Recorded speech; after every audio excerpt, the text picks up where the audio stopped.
तो मित्रों, पिछले वीडियो में हमने देखा कि किसी साधारण वर्ष से साधारण वर्ष में आगे जाने पर +1 होता है और पीछे जाने पर -1 होता है, लेकिन हर 3 साधारण वर्ष के बाद चौथा साल लीप वर्ष होता है। तो यहाँ पर ये कॉन्सेप्ट फेल हो जाता है।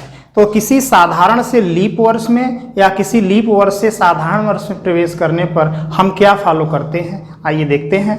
तो जैसा कि हम जानते हैं कि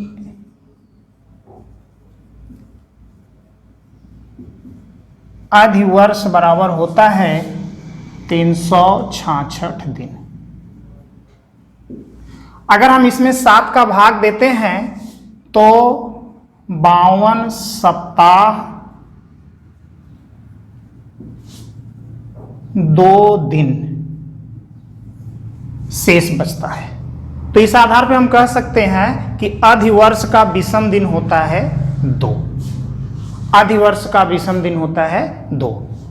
तो अब इस 2 विषम दिन के आधार पर महत्वपूर्ण निष्कर्ष ज्ञात करते हैं कि जैसा कि पिछले बार साधारण वर्ष में हमने देखा कि 1 जनवरी को जो दिन होता है 31 दिसंबर को वही दिन होता है, तो वहां पर विषम दिन 1 था। लेकिन आइए अब हम देखते हैं किसी अधिवर्ष में क्या होता है। सपोज दैट कोई एक अधिवर्ष ले लें, सपोज दैट 2004।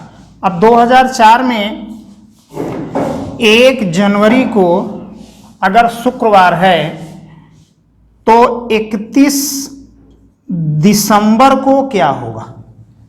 तो जैसा कि आप जान रहे हैं कि 1 जनवरी से 31 दिसंबर तक का जो ड्यूरेशन है वो है 366 दिन। और इस 366 दिन से अगर 1 जनवरी को शुक्रवार है तो 2 जनवरी को शनिवार होगा, 3 को रविवार होगा, 4 को सोमवार होगा, 5 को मंगलवार होगा। इसी क्रम में अगर हम आगे बढ़ते जाएं तो हर 7 दिन के बाद 8वां दिन क्या होगा, शुक्रवार होगा। अगर हम इसी क्रम में चलते जाएं तो 52 सप्ताह के बाद पुनः कितने दिन शेष बचे हैं, 2 दिन शेष बचे हैं। तो अगर उन दोनों दिन पे हम शुक्रवार से चलकर कैलकुलेशन करें तो शुक्रवार और शनिवार प्राप्त होगा। अर्थात आप कह सकते हैं कि 31 दिसंबर को क्या होगा, शनिवार। इस आधार पर हम निष्कर्ष निकाल सकते हैं कि किसी अधिवर्ष में 1 जनवरी को जो दिन होता है उस वर्ष 31 दिसंबर को 1 दिन आगे होता है। अब अगर इस आधार पर हम अधिवर्ष से साधारण वर्ष में प्रवेश करते हैं तो 2004 के बाद आएगा क्या, 2005 आ जाएगा। तो अगर 2005 आएगा तो 1 जनवरी को कौन सा दिन होगा, यहाँ सैटरडे है तो यहाँ हो जाएगा संडे अर्थात रविवार। तो आप देख रहे हैं कि 2004 में 1 जनवरी को शुक्रवार है तो 2005 में 1 जनवरी को क्या है, रविवार है, अर्थात 2 दिन की वृद्धि हो गई है। इस आधार पर हम कह सकते हैं कि किसी अधिवर्ष से साधारण वर्ष में अगर हम प्रवेश करते हैं तो कितने दिन की वृद्धि होती है, 2 दिन की वृद्धि होती है। लेकिन यह कॉन्सेप्ट केवल 28 फरवरी तक चलता है। उसके बाद अधिवर्ष में 29 फरवरी होती है, लेकिन साधारण वर्ष में 29 फरवरी न होने के कारण 28 फरवरी के बाद अर्थात 1 मार्च से 31 दिसंबर में +1 ही होता है, +2 नहीं होता है। तो इस आधार पर हम निष्कर्ष निकाल सकते हैं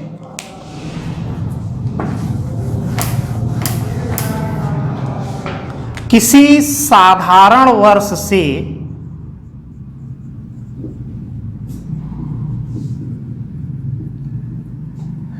अधिवर्ष में प्रवेश करने पर 1 जनवरी से 28 फरवरी तक +1 दिन होता है। 1 जनवरी से 28 फरवरी तक +1 दिन होता है। और 1 मार्च से 31 दिसंबर तक +2 दिन होता है। यह कॉन्सेप्ट है साधारण वर्ष से अधिवर्ष में प्रवेश करने के लिए। अब दूसरा निष्कर्ष है,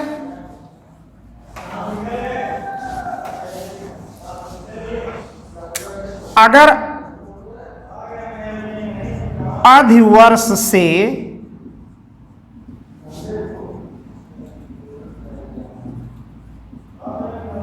साधारण वर्ष में, ये कॉन्सेप्ट साधारण से अधिवर्ष का है और ये कॉन्सेप्ट है अधिवर्ष से साधारण वर्ष में प्रवेश करने पर 1 जनवरी से 28 फरवरी तक प्लस 2 दिन होता है और 1 मार्च से 31 दिसंबर तक प्लस 1 दिन होता है। तो अगर इन दोनों कॉन्सेप्ट को हम अपने पिछले वाले कॉन्सेप्ट के साथ सम्मिलित कर लें तो कैलेंडर में हम किसी वर्ष से कितना भी आगे जा सकते हैं या कितना भी पीछे जा सकते हैं, अर्थात इससे संबंधित किसी भी प्रकार के प्रश्नों का बड़े आसानी से हम उत्तर दे सकते हैं। तो आइए उस पर आधारित एक प्रश्न देखते हैं।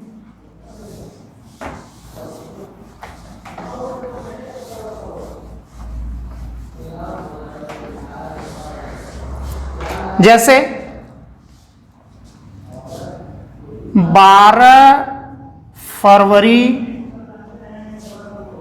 2003 को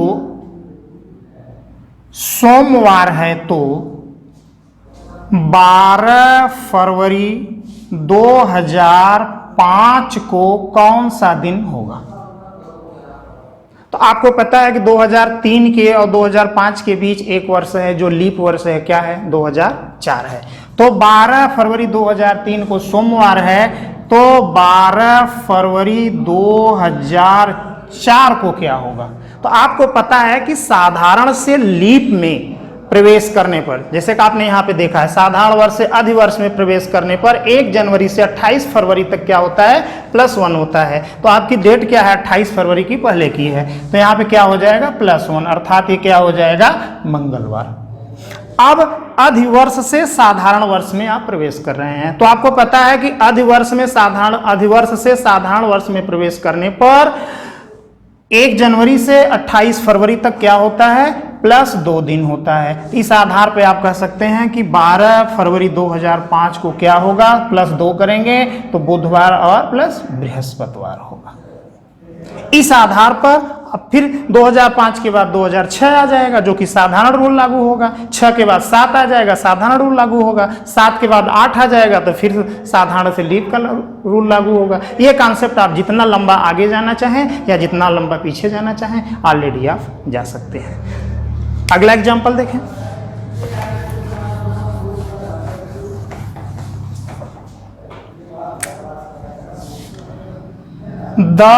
अप्रैल 2007 को बुधवार हो तो 10 अप्रैल 2009 को कौन सा दिन होगा? तो जैसा आपको पता है कि 10 अप्रैल 2007 के और 9 के बीच में 2008 भी है जो कि लीप वर्ष है, तो इसकी डेट भी लिख देते हैं 10 अप्रैल 2008। तो आप देखें 10 अप्रैल 2007 को बुधवार है तो साधारण से लीप में हम प्रवेश कर रहे हैं। तो साधारण से अगर हम लीप में प्रवेश कर रहे हैं तो आपको पता है कि 1 मार्च से 31 दिसंबर तक साधारण से लीप में प्रवेश करने पर क्या होता है? +2 होता है। तो यहां पर क्या हो जाएगा? शुक्रवार हो जाएगा। अब फिर साधारण से हम लीप से साधारण में प्रवेश कर रहे हैं तो यह ड्यूरेशन कहां से है? 1 मार्च से 31 दिसंबर का है, तो यहां पर क्या हो जाएगा? +1 हो जाएगा, अर्थात शुक्रवार में 1 जोड़ेंगे तो क्या हो जाएगा? शनिवार हो जाएगा। तो आप चाहें तो इस साधारण वर्ष और लीप वर्ष के दोनों निष्कर्षों को एक साथ जोड़कर जितना आप आगे जाना चाहें या जितना आप पीछे जाना चाहें बड़े आसानी से जा सकते हैं। अब आइए देखिए, साधारण वर्ष का आपने देखा कि विषम दिन कितना है? 1, और अधिवर्ष का विषम दिन कितना है? 2। इनके आधार पर भी और कई महत्वपूर्ण प्रश्न हमें प्राप्त होते हैं। तो ऐसे कौन से प्रश्न प्राप्त होते हैं, उनको हम कैसे सॉल्व करते हैं, आइए प्रश्न के माध्यम से देखें।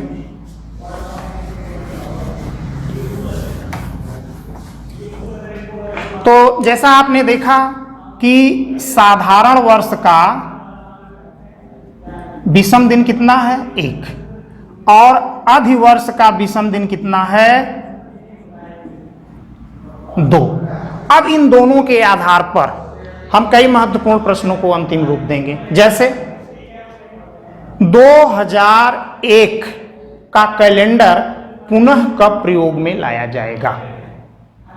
2001 का कैलेंडर पुनः कब प्रयोग में लाया जाएगा?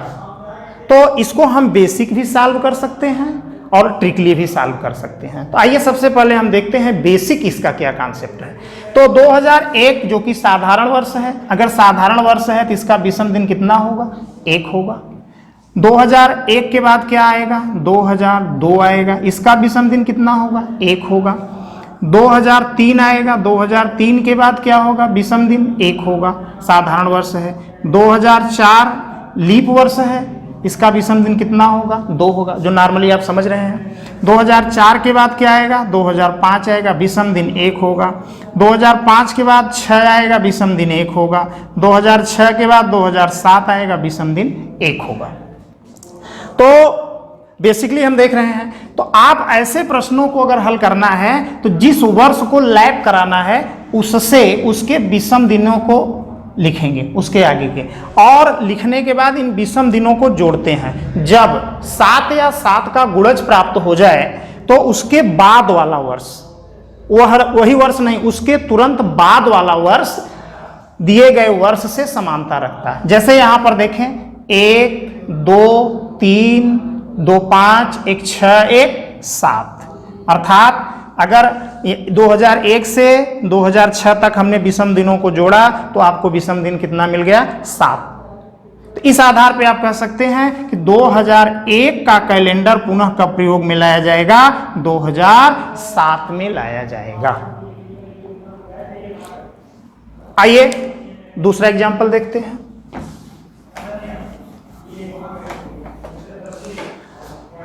अगर आपसे कोई पूछे जैसे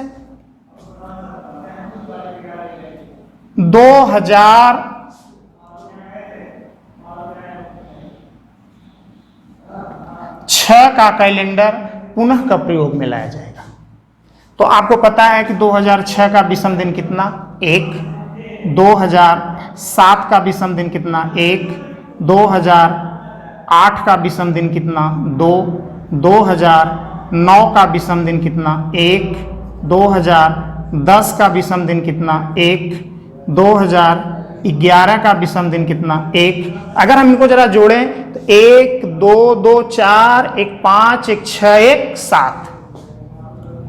देखिए मित्रों, यहां पर 2006 से अगर हम विषम दिनों को जोड़ें तो 2011 तक हमको योगफल 7 तो प्राप्त हो गया, लेकिन इसके बाद वाला जो वर्ष है वो क्या है लीप वर्ष है। तो आप ये ध्यान दें कि कभी भी कोई साधारण वर्ष किसी लीप वर्ष से बिल्कुल समानता नहीं रख सकता है, इसलिए इस स्थिति को हम और आगे बढ़ाएंगे। तो अगर और स्थिति को आगे बढ़ाते हैं तो 2012 का विषम दिन कितना हो जाएगा 2 हो जाएगा। 2013 का विषम दिन कितना 1, 2014 का विषम दिन 1, 2015 का विषम दिन 1, 2016 का विषम दिन 2, 2017 का विषम दिन 1। अब जरा जोड़कर देख लें, 7 तो यहां तक हुआ था, 7 2 9 1 10 11 12 और 2 14, अर्थात आप कह सकते हैं कि 2006 का कैलेंडर पुनः कब प्रयोग में लाया जाएगा 2017 में लाया जाएगा। यहां पर आप ध्यान दें कि अगर किसी साधारण वर्ष से हम शुरुआत करते हैं तो हमारी जो 7 या 7 का गुणज प्राप्त होता है उसके बाद वाला वर्ष साधारण होना चाहिए। अगर हम अधिवर्ष से शुरुआत करते हैं तो 7 या 7 के गुणज के बाद अधिवर्ष ही होना चाहिए, तभी हमारा ये रूल फॉलो करेगा, अन्यथा नहीं करेगा। तो इस तरह से आप देख रहे होंगे कि बेसिक आपको हल करने में थोड़ा सा लंबा महसूस हो रहा होगा। तो इसका हम ट्रिक भी मेंटेन कर सकते हैं। और आप चाहें तो बड़े, अगर आपको इस बात की समझ में आ गई है तो आप अंगुली पे चलकर 10 से 15 सेकंड के अंदर भी ऐसे प्रश्नों का जवाब दे सकते हैं। तो आइए अब हम देखते हैं एक एग्जाम्पल और।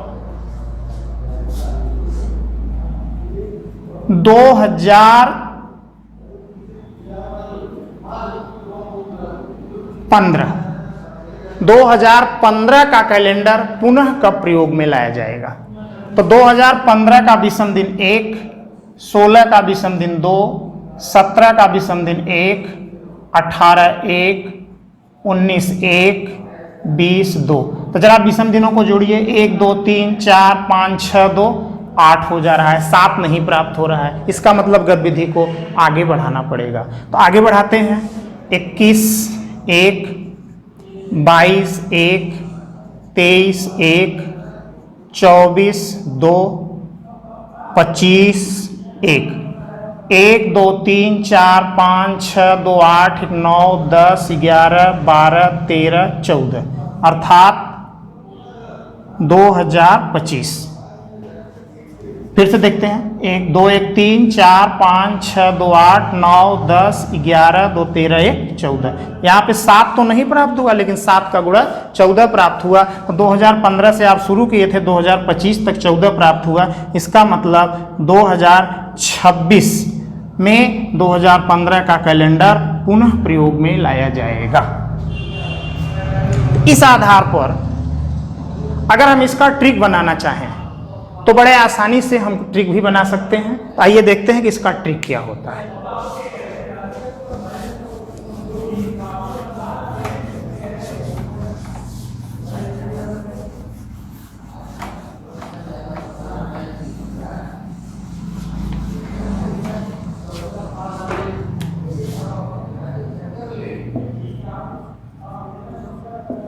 इसका ट्रिक होता है, दिए गए वर्ष में 4 का भाग देते हैं।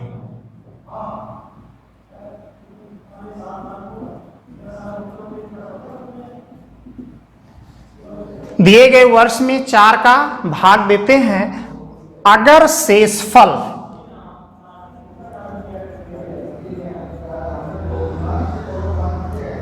एक प्राप्त होता है तो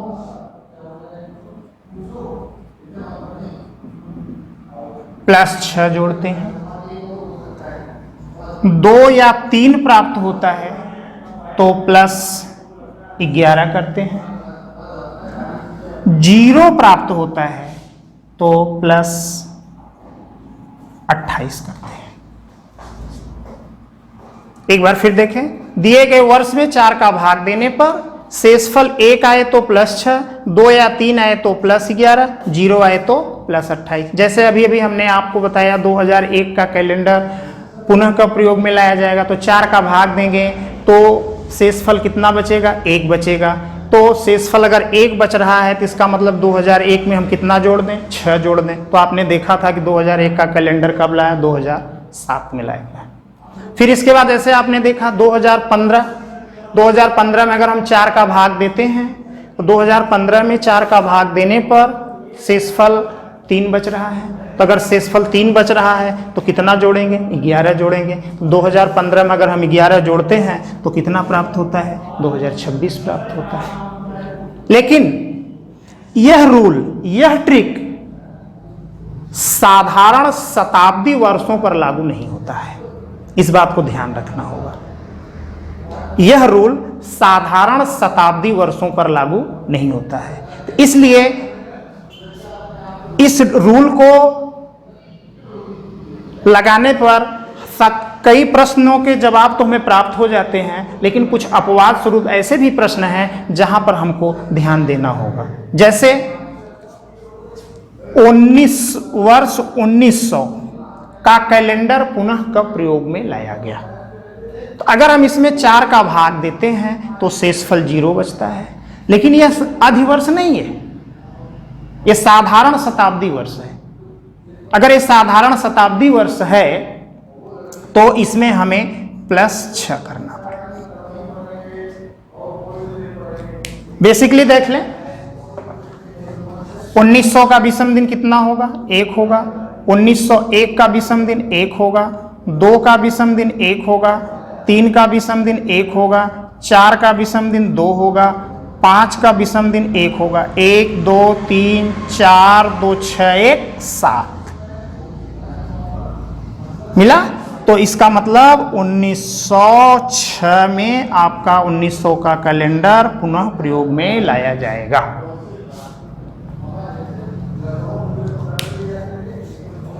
अब इस आधार पर एक प्रश्न और देखते हैं। 1872 वर्ष 1872 का कैलेंडर पुनः कब प्रयोग में लाया जाएगा? 1872 का कैलेंडर पुनः कब प्रयोग में लाया जाएगा? तो अगर हम इसमें 4 का भाग देते हैं तो शेषफल 0 प्राप्त होता है। अगर शेषफल 0 प्राप्त होता है तो इसमें नियमतः हमें क्या करना चाहिए? प्लस 28 करना चाहिए।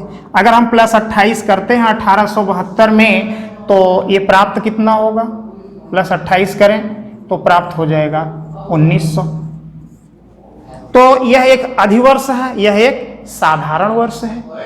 इस आधार पर आप कह सकते हैं कि एक अधिवर्ष एक साधारण वर्ष से पूर्णतः समानता नहीं रख सकता है। तो इस आधार पर स्थिति को और आगे बढ़ाएंगे, और आगे बढ़ाने के लिए इसमें एक बार पुनः प्लस 28 कर देंगे। एक बार पुनः प्लस 28 करेंगे तो 1928, अर्थात आप कह सकते हैं 1872 का कैलेंडर पुनः कब प्रयोग में लाया जाएगा? 1928 में लाया जाएगा। तो मित्रों, इस आधार पर आपने देखा कि साधारण वर्ष में विषम दिन 1 और अधिवर्ष के विषम दिन 2 के आधार पर कई महत्वपूर्ण निष्कर्ष और कई महत्वपूर्ण एग्जाम्पल को सॉल्व करने में हमें सहायता मिल रही है। तो मित्रों, साधारण वर्ष और लीप वर्ष के विषम दिन के आधार पर यह कॉन्सेप्ट आपके पास कंप्लीट हुआ। अब विषम दिन की अवधारणा में अगली स्थिति होगी 100 वर्ष, 200 वर्ष, 300 वर्ष और 400 वर्ष, जिसको हम नेक्स्ट वीडियो में देखेंगे। ओके।